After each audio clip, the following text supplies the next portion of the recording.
এ আমার গুরু দক্ষিণা, গুরুকে জানাই প্রণাম। বিধাতা দিয়েছে স্বর, তুমি দিলে সুর। কিশোর কুমার বাপ্পি লাহিড়ীকে বললেন, বা ভাগ্নে, যেটা হিট গান সেটা তুমি গাইবে? ওসব হবে না, এই গান আমি গাইবো। আর এরপরে ঠিক কি ঘটলো?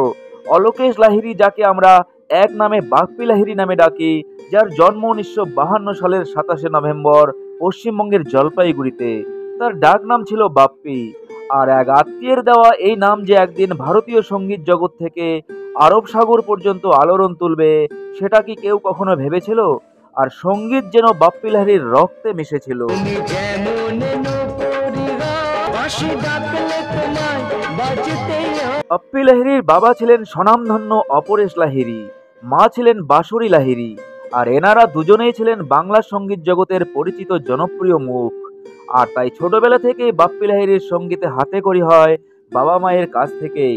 বাপ্পি লাহিড়ীর বয়স যখন মাত্র 19 বছর, তখন চোখে স্বপ্ন আর বুক ভরা সাহস নিয়ে তিনি মুম্বাই পাড়ি দেন।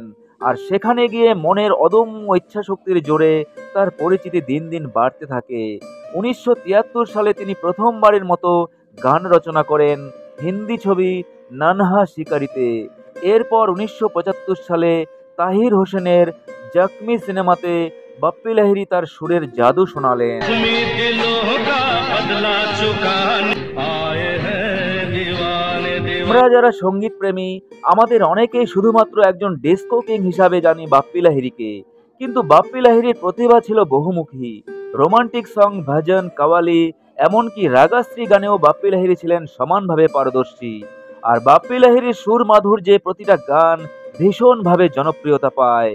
1986 সালে তিনি 33টি ছবির জন্য 180টি গান রেকর্ড করে গিনিস বুক অব ওয়ার্ল্ড রেকর্ডে নিজের নাম নথিভুক্ত করে ফেলেন।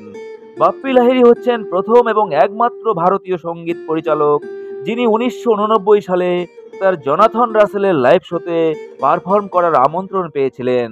তার সুরে আইকনিক গান জিমি জিমি, আজা আজা এতটাই জনপ্রিয়তা পেয়েছিল যে এটি হলিউড ছবি you don't miss with the জোহানে ব্যবহার করা হয়েছিল।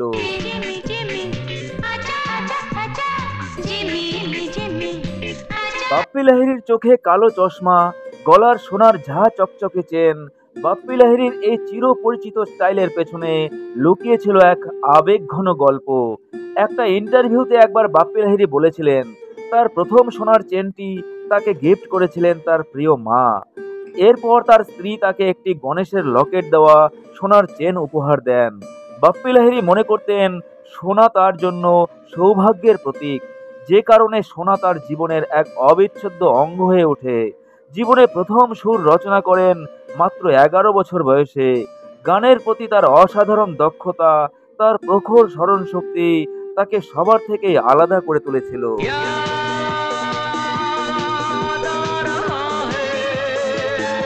1969 সালে বাংলা ছবি দাদুতে সুর দিয়ে বাপ্পি লাহিড়ী নিজের প্রতিভার ঝলক দেখান। তোমাকে লাগছে ভারী চেনা, কোথায় যেন তোমায় দেখে। তবে মুম্বাইয়ের মায়া তাকে টেনে নিয়ে যায়। আর বাপ্পি লাহিড়ীর এই প্রতিভার প্রতি বিশ্বাস এবং ভরসা রেখে তার বাবা মাও তার সঙ্গে মুম্বাইতে চলে আসেন। বাপ্পি লাহিড়ী শুধুমাত্র একজন ভারতীয় সঙ্গীত পরিচালক নন, তিনি বাংলা তথা বাঙালির গর্ব। তার সুরের মাধুর্যে আর গানগুলির জনপ্রিয়তায় তিনি হয়ে উঠেছেন কিংবদন্তি। तेरा प्यार कहाँ हम कहाँ तुम हुए तुम कहाँ। আর এই জনপ্রিয় সুরকারকে আমরা পেয়েছিলাম কিশোর কুমারের সঙ্গে। এই দুই লিজেন্ডের জুটি যেন ভারতীয় সঙ্গীত জগতের এক মাইলস্টোন হয়ে রয়ে গেল। তখন বাংলা সিনেমা গুরুদক্ষিণার গানের সুর চলছিল, এ আমার গুরুদক্ষিণা।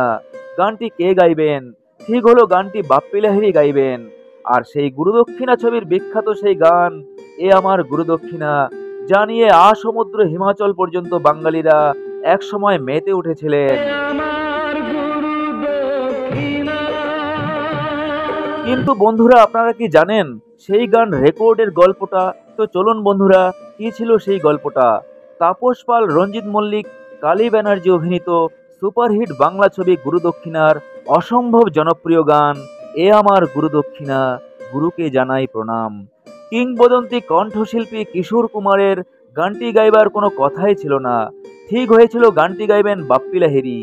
স্টুডিওতে এ আমার গুরুদক্ষিণা ট্র্যাক নিচ্ছিলেন তিনি। ট্র্যাকে গান গাচ্ছিলেন বাপ্পি লাহিড়ী।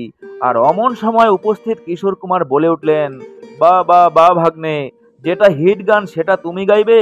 ওসব হবে না, এ গান আমি গাইবো। আর এরপর ওই গানে বাপ্পি লাহিড়ীর বদলে কণ্ঠ দিয়েছিলেন কিশোর কুমার।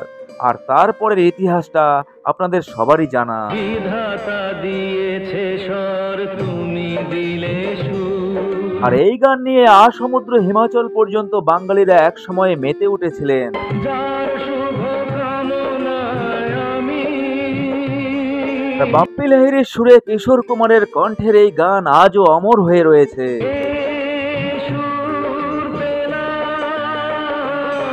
তবে এই ছবিতে কিশোর কুমারের গাওয়ার কথা ছিল একটি মাত্র গান, কোথা আছো গুরুদেব আমি জানি না, এই গানটি।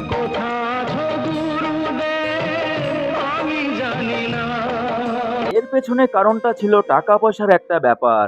বাংলা ছবি হিন্দি ছবির তুলনায় ছিল যথেষ্ট কম বাজেটের। ছবির প্রযোজক ভবেশ কুন্ডুকে কিশোর কুমার অভয় দিয়েছিলেন টাকা পয়সার ব্যাপারে চিন্তা না করার জন্য। এরপর সত্যি কিশোর কুমার স্টুডিওতে এসে 1 ঘন্টার মধ্যে গান তুলে রেকর্ড করে চলে গিয়েছিলেন। তোমার করুণা ছাড়া কিছু চাই না। বাপ্পি লাহিড়ীর সুরে কিশোর কুমারের কণ্ঠে এই সিনেমার প্রতিটা গান হয় সুপারহিট। তোমরা যতই আঘাত করো নেই কো অপমান। বাপ্পি লাহিড়ীর নিজের জীবনে এসেছিল মহানায়ক উত্তম কুমারের ছবি ওগো বধূ সুন্দরীর সঙ্গীত পরিচালনার সুযোগ। আর কিশোর কুমারের কণ্ঠে বাপ্পি লাহিড়ীর সুরে উত্তম কুমারের লিপে গানগুলি হয় সুপারহিট। এই তো জীবন, ডাক না যেদিকে যেতে চাই। কিশোর কুমারের কণ্ঠে বাপ্পি লাহিড়ীর সুরে এমন কিছু গান রয়েছে যা আজও অমর হয়ে রয়েছে। আমি একজন শান্ত শিষ্ট পত্নীনিষ্ঠ ভদ্রলোক, একটি নিয়েই গলদ। বাপ্পি লাহিড়ীর সুরে কিশোর কুমারের কণ্ঠের কিছু গান কোনোদিনও পুরনো হবে না। তুমি যে আমার যুগে আর এসব গান ইতিহাস।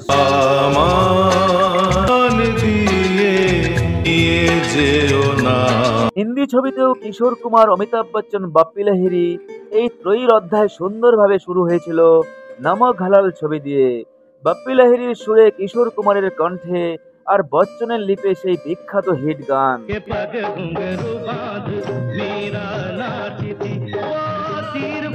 কিশোর কুমারের ধারা আজও আছে আর তা থেকে যাবে অনন্তকাল। কিশোর কুমারকে গুরু মেনে যেমন অনেকে গান করেন, ভালো গাইলে তিনি নিজেও তাদের প্রশংসা করতেন। বম্বে সে আয়া মেরা দোস্ত গানটি শুনে কিশোর কুমার বাপ্পি লাহিড়ীকে বলেছিলেন, খুব ভালো গেয়েছিস বাপ্পি। मुंबई से आया मेरा दोस्त, दोस्त को सलाम करो, रात को खाओ पियो। বাপ্পি লাহিড়ী কিশোর কুমারকে মামা বলে ডাকতেন, কারণ তার মা বাঁশুরি লাহিড়ী কিশোর কুমারকে ভাইফোঁটা দিতেন। তিনি দৃঢ়ভাবে বিশ্বাস করতেন তার দীর্ঘ সঙ্গীত জীবনের সাফল্যের নেপথ্যে বাবা মায়ের মত আছে, আর আছে কিশোর কুমারের আশীর্বাদ। 1972 সালে ননহা শিকারিতে কিশোর কুমার গেয়েছিলেন টাইটেল সং, আর আশা ভোসলের সঙ্গে গেয়েছিলেন ডুয়েট সং তু মেরি মঞ্জিল। এরপর জখমি ছবিতে জলতা হে জিয়া মেরা, ভিগি ভিগি রাতোঁ মে।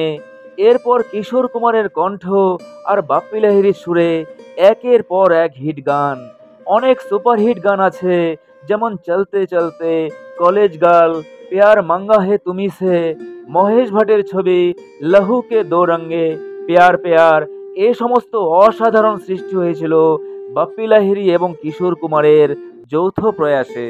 আজ এই দুজনের কেউ আমাদের মধ্যে নেই, কিন্তু রয়ে গেছে তাদের সেই অমর সৃষ্টিগুলো। আমি একজন শান্ত শিষ্ট পত্নীনিষ্ঠ ভদ্রলোক।